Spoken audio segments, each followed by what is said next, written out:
All right, everyone. It's Monday, February 27th here, 7:30 Eastern Time. We are in the thick of ACC basketball, but it's almost March. And speaking of March, we have a special guest here tonight.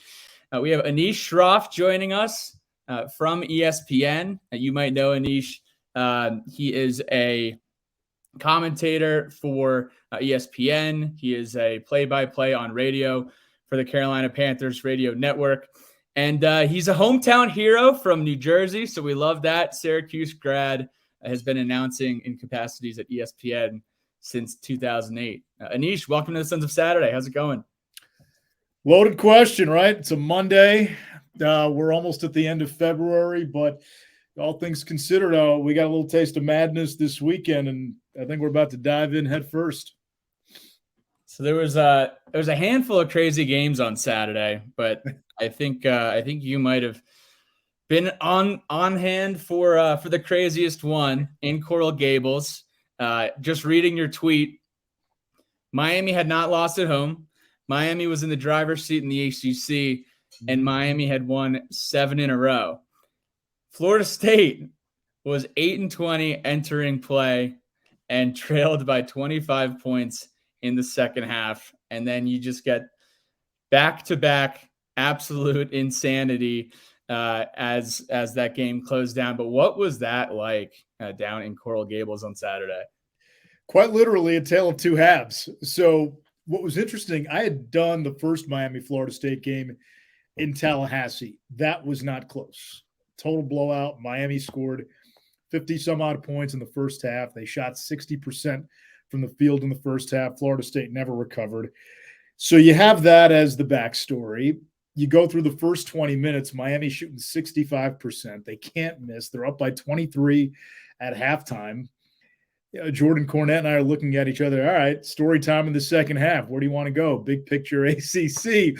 Let's talk ACC tournament. We're talking about how are we going to fill the next 20 minutes because this game is out of hand. And then when you look at where both teams were, Miami came into the game as one of 5 Power 5 teams, Power Conference teams, I should say, that had not lost at home. As you mentioned, 7-game win streak, playing as well as anybody in the conference. And with Virginia losing to BC earlier in the week, it wasn't like Miami was going to overlook Florida State. 1, it's a rival. 2, for Miami, it was simple. The calculus going into the game was really arithmetic. If they beat Florida State and then beat Pittsburgh this Saturday, they win the ACC. They're the number 1 seed in the ACC tournament. So you factor all those things in, and then you look at Florida State, which had just been getting beat up of late. They had lost 4 in a row. They had lost 7 of 8. The only win in that span was against Louisville. A lot of those games were blowouts. They were banged up. Matthew Cleveland, who ended up hitting the game winner, had missed the last 2 games with back spasms. We weren't sure if Caleb Mills, their third leading scorer, would even play because he tweaked his knee and then was getting treatment for it during shoot-around. So you got a 23-point game. Early in the second half, it's a 25-point game. I mean, you're not expecting that, not with where these two teams are, where the game's being played. And then Florida State could not miss. They could not miss. They stopped turning it over. And all of a sudden it was, all right, they got it down below 20. Now it's 15. Now it's 11. Now it's within single digits. And Miami just didn't have an answer. And Florida State kept coming. And at the end, Cleveland, we were right there. As soon as he let it go, we could see the ball, and you knew it was going in. On that rate of madness, I know you've had your fair share of crazy calls. And one of the reasons we actually got connected with you was because we put out our Memory Lane podcast a few weeks ago. And the first one that we did was the ball on the rim game, Virginia Tech. Oh, yeah.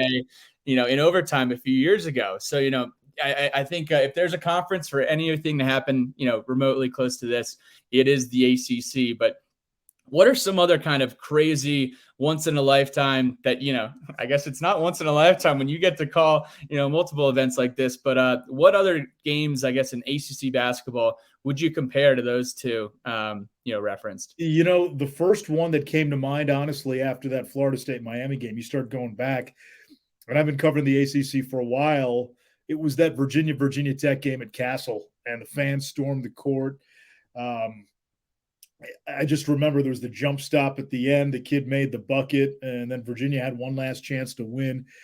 Wild game. That was up there. There's been a few. They all kind of blend in, but that one stood out to me. I had a couple of years I was covering the Big 12, and I did the game where Marcus Smart pushed a fan, and I remember that turned into a fiasco, and we were at the arena for extra 2 hours after the game doing all these hits on Sports Center. I've done some fun games. I've done some buzzer beaters. It's been a lot of fun, but just the way things unfolded on Saturday, that one, I'm not sure I've called a basketball game quite like that again, where it's a rivalry game. There's so much at stake for Miami. Florida State's got nothing to play for. Their season's done. They're all looking ahead to next year, and they come back and they win that game. Just another chapter in that rivalry. And it's weird. Florida State's won 5 in a row on Miami's home floor. They've beaten Miami 10 out of 11. But that one you just didn't see happening. That Virginia Tech game that you were talking about, Virginia was a good team, but going into a hostile environment, the fans were charged. That game was close pretty much most of the way. This game was totally out of hand. So just the surprise factor that ended up being a game in the second half, and recency bias, I'm sure, is at play. That probably takes the cake. Yeah, I mean, you take the whole body of work of that game, and you're like, I've never seen anything like this. But yeah, you get such a swing from both sides. It also was shades of I don't remember which year national championship, but Carolina hits the three, and then Chris Jenkins hits the three for Villanova. Yeah, Marcus Page. I remember Marcus Page. If he makes that shot and Carolina wins, we're talking about one of the great shots in the history of the NCAA tournament, certainly in the history of the championship game. Nobody remembers the shot because of what Chris Jenkins did a few moments after. It is a shame, how athletes have to kind of have that, like I think of so many Virginia Tech moments that happened in losses and no one ever talks about them. Right. So, that's funny that you bring that up. But speaking of Virginia Tech, I know that you were definitely on a call for at least one Tech game this year, right? Were you in Blacksburg, or was it an away game? It was in Blacksburg. It was early in conference play against Clemson. Okay. Yes. Okay. Yeah, I was watching that game and I was like, all right, we got Anish on the call. Like, I'm fired up. It was an ugly game. I don't believe Couture played for Virginia Tech, and that one too came down to the wire. It was I think a couple of possessions decided that game. Yeah, we had a tough time with Clemson at Littlejohn. We had a tough time with Clemson at home as well. And I think Tech this year, we definitely had a disappointing start to 2023 with Couture out, and we never really were able to get back to that stride of late 2022 where running Dayton out of the gym and winning most of our out of conference games. But what would you say your take is on Tech basketball here, as we close out the season? A couple of things. One, I don't think you can underestimate the Couture injury. And, even when he's been back, it just something's been lacking. And I'm not saying it's been in his play. He still shot it well. But for whatever reason, the pieces this year just haven't gelled the way they did last year. Basile has really had a nice February, and he's been playing well of late. But, defensively, Keve Aluma was an upgrade. Justin Mutz does everything. He's had a solid season. The one guy who I think has had a real down year is Maddox. Last year, I want to say he was, north of 50% from three. And this year, he might be in the mid to low 30s. Significant drop-off. And that three-point shot hasn't been consistent. It probably boils down to that. Virginia Tech last year was one of the best three-point shooting teams in the conference. This year, it's been inconsistent. When they're not making threes, it's tough for them to win. They're not a great defensive team. They need to score. And at times this year, that three-point shooting for Virginia Tech just hasn't been there. Now, from a talent standpoint and the way the ACC has gone this year, and shoot, we saw what they did in Brooklyn as the 7th seed last year. Can they get on a little run if their shots are falling in Greensboro? The way this year's unfolded, I don't see a reason why not. But they've just lacked consistency. And I think at some point you are what you are, and they are an inconsistent team until proven otherwise. Yeah, and it was even to a point where, our only two ACC wins were Carolina and Duke, and we're like, Right. what the heck is going on? And then the third or fourth, I don't know which one it was, but it was Virginia, and all of a sudden it was like, could any team come into Castle Coliseum and be favored against Virginia Tech? And that Miami game, came down to the wire as well. But obviously Miami was the better team that night. But yeah, I agree with you. I think it's a combination of inconsistency and, not as solid defensive play as last year. And then those threes were falling last year. So, excited about Rodney Rice. We got to see him play in Cameron on Saturday. So, we can go up from here. And I think hopefully, once we get Maddox back and we'll see what our squad's looking like next year. But the Rodney Rice thing is interesting because I remember before the Clemson game, and this was early January, maybe the first week of January, they're playing at home against Clemson. There was chatter then that, hey, Rodney Rice might come back. Could be any game. And it's been pushed back. And you wonder, had he been healthy from the get-go, had he been able to play 25 games this season, are we talking about a different story here for Virginia Tech, a different narrative that unfolds just with all the things that you had heard about him coming out of high school? It's that's certainly a big what if. I feel even though he came back, Tech fans haven't even gotten a real sense of what he could be. Exactly. Yeah. So, I mean, he hit that one 3 with the and one, crossed him over and had the nice step back. And, to do that at Cameron Indoor Stadium is pretty good. So we'll see what he can do moving forward here. But talking about the ACC tournament, it's always so funny going into the ACC tournament, I guess, as of late, because last year or even after the ACC tournament, the teams that the ACC got in the NCAA tournament, everyone was saying, well, the league was very much down this year. And of course, the ACC showed out very well in the NCAA tournament. Well, there's a reason for that. And the reason is, take this year, for example, if Miami and Virginia Tech were named, Duke and North Carolina, it's a different conversation. People see Duke and Carolina maybe not being as good as they normally are, and it's the ACC is down. Nobody wants to give credit to the other schools that have propped up. Take Pitt. Pitt's in first place in the ACC. They were not ranked in the AP poll at any point of the season until today, until this week, the last week of February. Could you imagine if that was Carolina or Duke sitting in first place or near the top of the ACC for most of the season and not being ranked? No.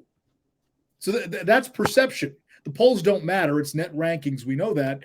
But that's where the perception plays in of this league not being great, being down. It's when Carolina and Duke aren't Carolina and Duke, and nobody wants to acknowledge what Miami can be, even though we saw what happened on Saturday, what Virginia can be, what some of these other schools, what Pitt can be. Pitt's got grown men. They've got an older starting lineup than the Oklahoma City Thunder.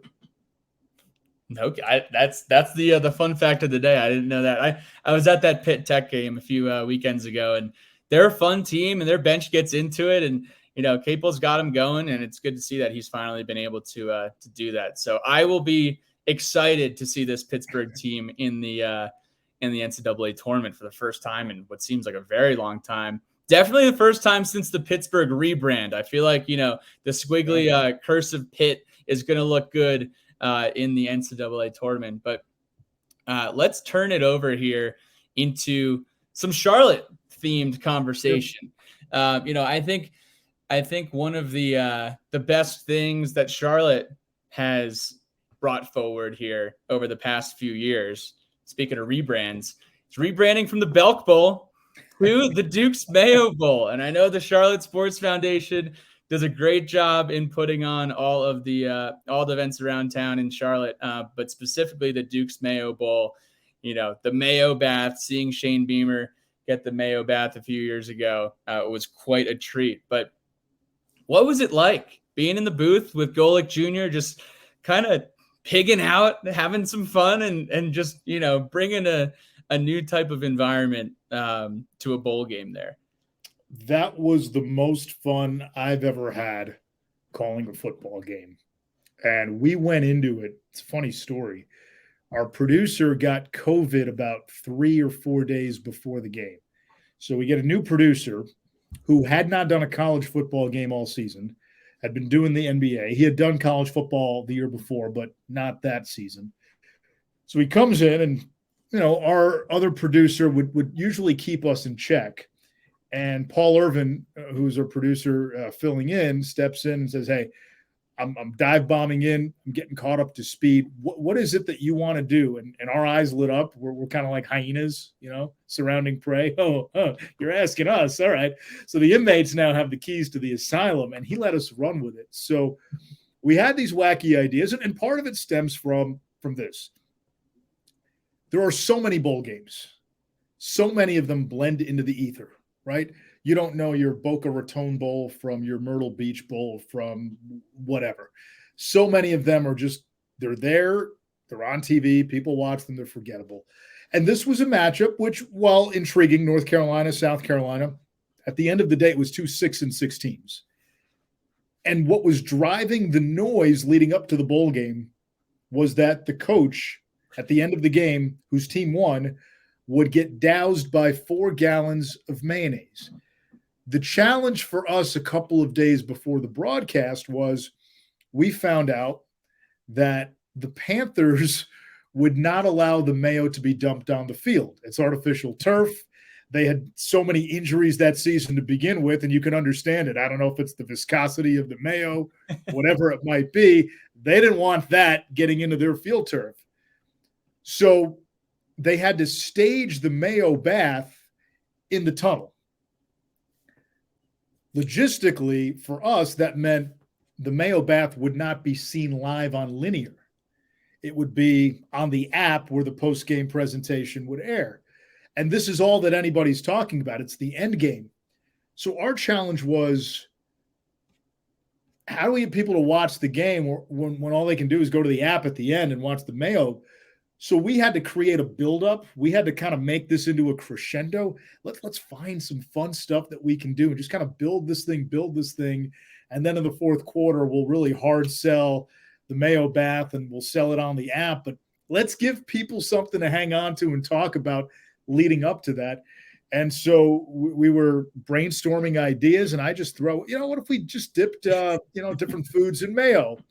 And then Golick Jr., who was really our food connoisseur, and I use the word connoisseur with quotes.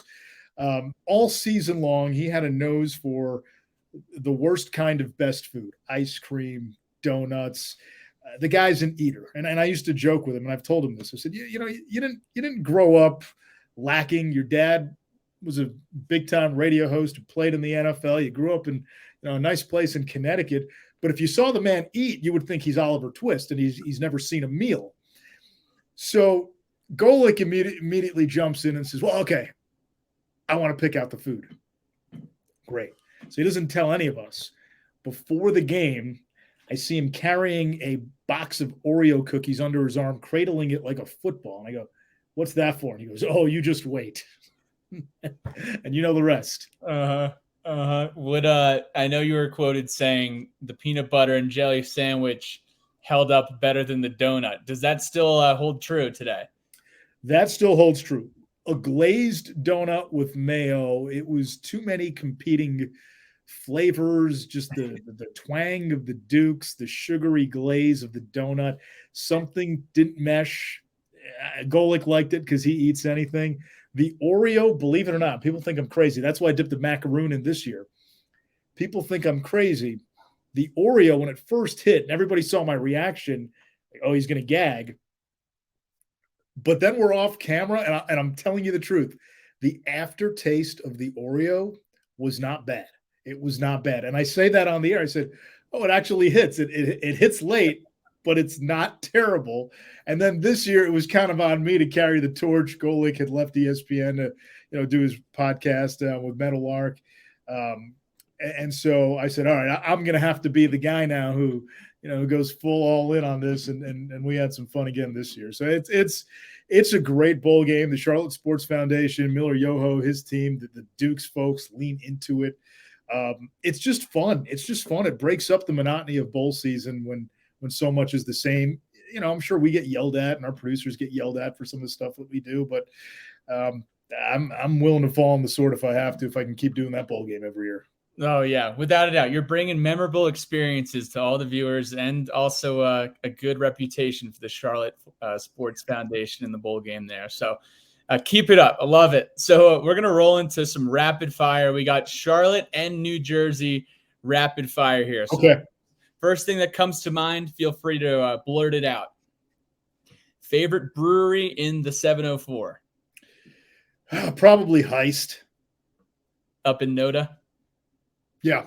There we go. Who wins in a fight to the death, Sir Purr or Hugo the Hornet? Sir Purr. Come on, keep pounding. Who has the biggest fan base in Charlotte, Clemson, South Carolina, or North Carolina? Ooh. I'd probably say UNC. I'd probably say North Carolina. Unfortunately. Anish, I made it out to Coyote Joe's for the first time a few weekends ago. One, have you ever been? And two, describe it in one word if you have. Dude, I live in the suburbs. I've got a 5-year-old. I'm not making it out to a place called Coyote Joe's, man. I'm calling it a night early. So no Mechanical Bull. Okay. No. What? Okay. Wait a minute. So is that? There used to be a place in the Epicenter back in the pre-kid days when I lived in Uptown. Howl at the Moon. What was it called? What was the Dale Earnhardt bar? The Dale Jr. bar. And they had the Mechanical Bull, which I may or may not have ridden once or twice. I know they had one at I think it was Whiskey River. They had a Whiskey River. Yes, Whiskey River. That was it. Yep. Yeah, the 2016 Belk Bowl. We were there. It's a great time. Yeah. All right, here are the Jersey questions. Pork roll or Taylor ham? Neither. Pizza. Who is your professional sports team growing up? I see the Expos hat. Yeah, I just like the hat. I was a Yankees fan. Yeah, okay. I'm a Yankees fan. Still am. Who are your top 3 New Jersey athletes of all time? Oh, wow. Top 3 New Jersey athletes of all time. Well, one, I got to go with Kelly Tripucka, who went to my high school, played for the Charlotte Hornets too, by the way. Bloomfield High School, proud alum. So he's got to be on that list. I believe Reggie Miller was a New Jersey high school athlete too. And then going back in the way back, but Ducky Joe Medwick, who's in the Baseball Hall of Fame, was another New Jersey athlete as well. Those guys represented the state pretty well. I like to claim Derek Jeter as a New Jersey guy because he was born in Pequannock. I know but he grew up in Michigan. Yeah, Kalamazoo. Yeah. All right, and then these last questions here are letters from the lunch pail submitted from Twitter. So we got Joshua Linville. He says, "What was the best game you called in 2022 in any sport?"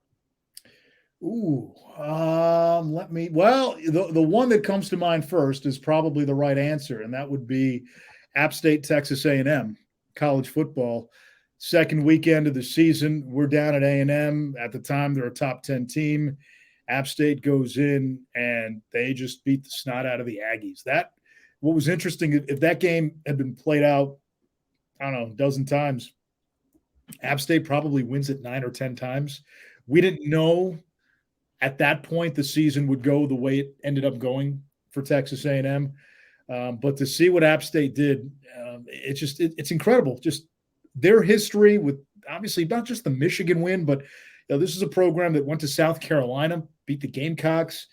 The year before, they beat a ranked Coastal Carolina team at home, and I actually had done both of those games, and then you get them against number 6 A&M, which was their first win on the road against a ranked team, I believe, or first win against a top 10 team since the Michigan win. That was wild, just to see, what App State did in that atmosphere, 100,000 people at Aggie Stadium. That's probably the one that comes to mind first. Similar tone question. Billy Ray Mitchell submitted this. What is your favorite call of all time?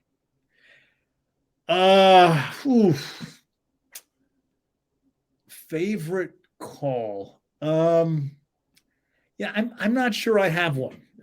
It sounds weird to say. I'm not sure. I'm not sure I have one. Um, I try to avoid catchphrases. Um, if there is something in there, it would probably be subtle. Maybe a liner that I threw out there mid game, a little retort. But I'm not sure I have a favorite call. Well, let's hope that maybe you'll get a favorite call here over the next few years with some Panthers playoff appearances. Hopefully, yeah. I mean, that would be something. But yeah, I don't know if I have one. And if I do, I probably got to think on that one. So, but there's nothing off the top of my mind that I really like this. There's calls that I like, but favorite one, yeah, I probably don't. I don't think I have a favorite. No. Yep. Diablo fan account says, "Hey Anish, what was it like to call the Bishop Sycamore game in 2021? As a broadcaster, how do you handle situations like that where everything goes off the rails? Glad to have you on the pod." Yeah, and it sounds like I'm avoiding your questions, but there is an ankle bracelet that will go off if I even begin to answer that question.